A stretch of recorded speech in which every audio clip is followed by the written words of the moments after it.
আমাদের জাতীয় সঙ্গীত, আমাদের জাতীয় পতাকা, আমাদের সংবিধান এদেশের মানুষের ত্যাগ এবং তিতিক্ষার বিনিময়ে, লড়াইয়ের বিনিময়ে, সংগ্রামের বিনিময়ে অর্জিত প্রায় 2 লক্ষ মা বোনের সম্ভ্রমের বিনিময়ে অর্জিত এই স্বাধীনতা এবং আমাদের মুক্তিযুদ্ধের যে অর্জন, আমাদের জাতীয় পতাকা এবং জাতীয় সঙ্গীত, আমরা কোনোভাবেই এটিকে নস্যাৎ হতে দিতে পারি না।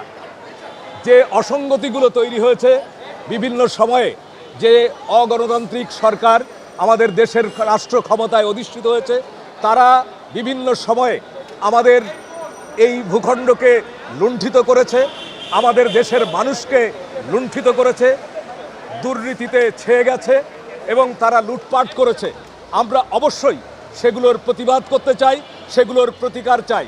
ঠিক একইভাবে আমরা আমাদের মুক্তিযুদ্ধ, আমাদের সার্বভৌমত্ব, আমাদের জাতীয় পতাকা এবং জাতীয় সঙ্গীত এবং আমাদের যে সংবিধান, এই সংবিধানের কিছু জায়গাতে আরও নতুন করে ইনোভেশন হতে পারে, নতুন করে সংযোজন হতে পারে, নতুন করে কিছু কিছু জায়গায় আমরা সংযুক্তি করতে পারি, কিন্তু সেটিকে পরিবর্তন করার কথা যারা বলেন, আমরা তাদেরকে ঘৃণা করি, তাদেরকে প্রত্যাখ্যান করি।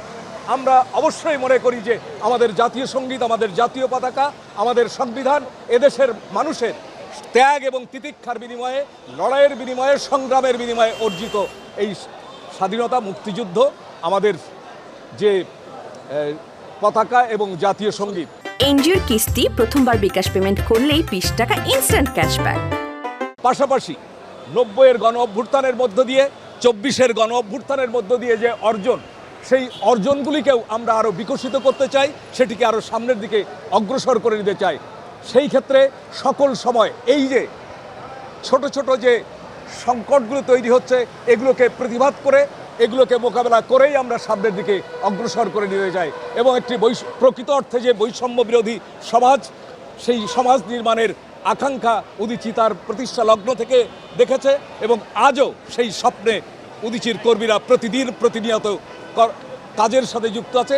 সেই কাজ এবং সেই কর্মকাণ্ড তার সাংস্কৃতিক পরিবেশনার মধ্যে দিয়ে মানুষের মনোজগতে পরিবর্তনের যে ধারা, সেই ধারাকে অগ্রসর করে নিয়ে যাবে।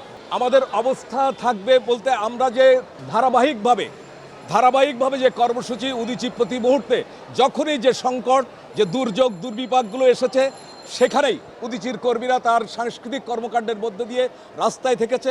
এখনও যে ধরনেরই আঘাত আসুক না কেন, যে ধরনের সংকট আসুক না কেন, দেশের মানুষের স্বার্থবিরোধী যে সমস্ত কর্মকাণ্ডই হোক না কেন, তার বিরুদ্ধে উদীচী তার সংগ্রামকে পরিচালিত করবে। সেটা শুধু ঢাকা না, সারা দেশব্যাপী। আপনারা জানেন, আজকে শুধুমাত্র ঢাকায় না, সারা দেশব্যাপী আমাদের এই কর্মসূচি পরিচালিত হচ্ছে। সেই কর্মসূচি অব্যাহত থাকবে।